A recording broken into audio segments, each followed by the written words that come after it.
issue is for not only us, but for all of America. We need to speak out on behalf of those who can't speak for themselves. I want to turn it over right now to Kirsten O'Neill, who can speak more directly to the ACA. Before she does, though, if you are looking for some group to be a part of, we invite you to come and be a part of Indivisible Richmond. You can find us on Facebook or on Twitter. Thanks.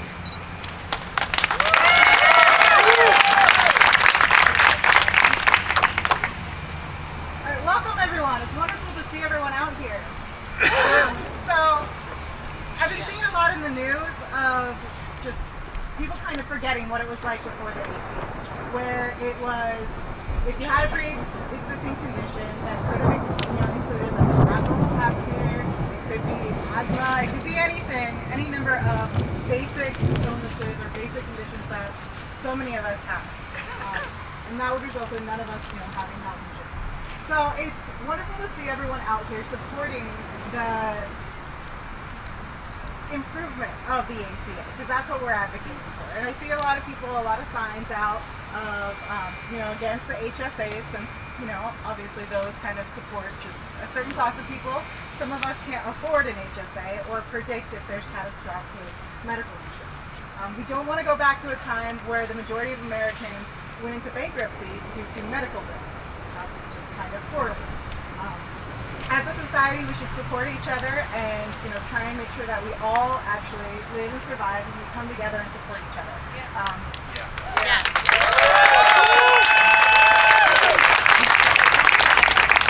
So again, I want to thank everyone for coming. I'm kind of going to cut this a little short just because I'm afraid of the rain.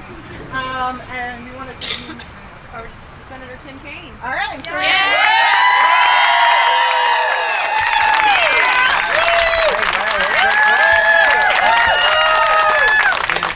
So good to be here with you, and I want to thank Richmond Indivisible. That is an important thing. We say it every time we say the Pledge of Allegiance. We're one nation, indivisible. It seems like we're pretty divided now, but what you're doing is ultimately about uniting us.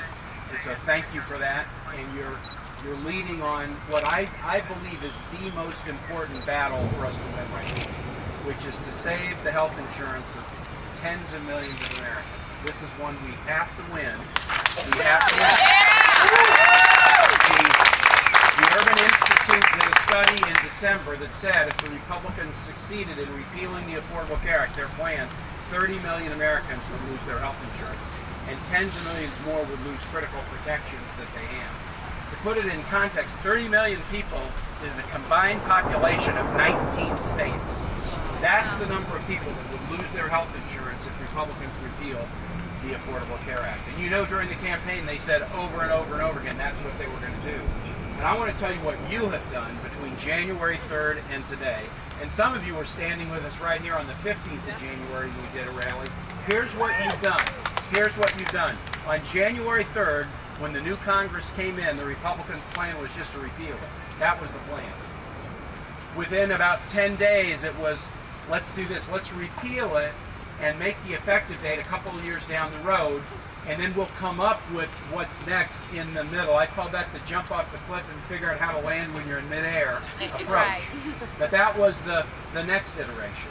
Soon they realized that would create so much chaos and uncertainty in people's lives and in the economy, they couldn't do that. So then we moved to, we're going to repeal it and have a replacement ready right at the same time.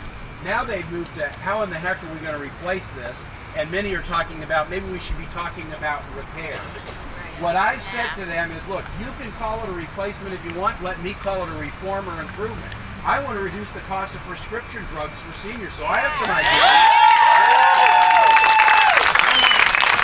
I want more mental health parity to treat mental health and physical health issues the same as most people. So I have some ideas. Let's sit at a table, and we can all talk about, with respect to the Affordable Care Act, what do we like, what don't we like, and how can we make it better? And we can talk beyond the Affordable Care Act, just to healthcare generally, drug costs, etc. Let's do it, and let's not just do it as Democrats and Republicans. Let's have patients and doctors and hospitals and others around the table with us, share those ideas and make it better. That would be the smart thing to do. And frankly, we are moving in that direction. And the Republicans more and more have realized we can't just repeal with nothing. and can't repeal and say replace later. We got to have a plan on the table, and the plan has to do what President Trump said it would do, which is nobody's going to lose coverage, nobody's going to pay more, and nobody's going to have an insurance product that is less valuable or that provides less coverage. That's what President Trump has said. He says Obamacare is horrible, but I'm going to do something that will be better. Nobody's going to lose coverage. We got to hold them to their promise and make sure that any plan that we accept or any adjustment that we embrace is something that starts from where we are now and makes it better, not starts from where we are now and goes backwards. But you have enabled us to move this thing down the field so that we really have a chance of saving the ACA and making it better. And that's what we need to do, because that's what our citizens demand. You've got a lot of great signs, but the ones that I like are the, I march for my daughter, or, save the ACA for my mom, or I'm a doctor who supports the ACA because I care about my patients. And so, the more we can do to share our stories. I took the Senate floor to speak against the confirmation of Tom Price as HHS Secretary. Because he's against the Affordable Care Act, he's against Medicaid, he's against Medicare, he's against Social Security, he's against the CHIP program, he wants to defund Planned Parenthood. Virtually everything we do that provides a healthcare safety net for people, especially people of modest means, he wants to get rid of. When I took the floor to speak against him, I didn't give a traditional speech. All I did was read your stories. More than 1,700 Virginians have submitted stories on my website about how an ACA repeal will affect them. And I just read one after the next. So I'm going to finish with this weather, but I want to tell you, you are already moving this. Please don't ask yourself, gosh, does this make a difference? You're already making a difference. We are in a dramatically different place today on February 25th than we were on January 3rd. We haven't won this battle yet. But if you keep calling my office in the volumes that you're calling, and call the other offices too, and visiting, and going to town hall meetings, and writing letters, if you keep doing that, we're going to do something very, very good for people who really need us. And that will put some wind beneath our sails, right? Because if we win something big like this, that will tell us that there's other big battles that we can win, and that will energize us for more battles ahead. Thanks for standing up for indivisibility and unity. Let's go win.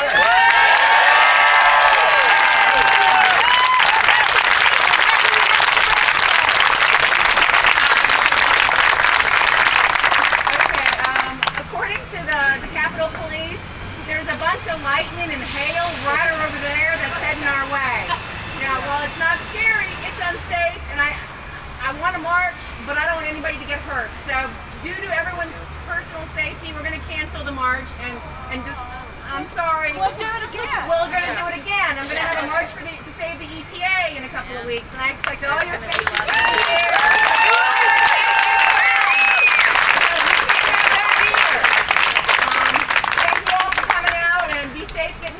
All right.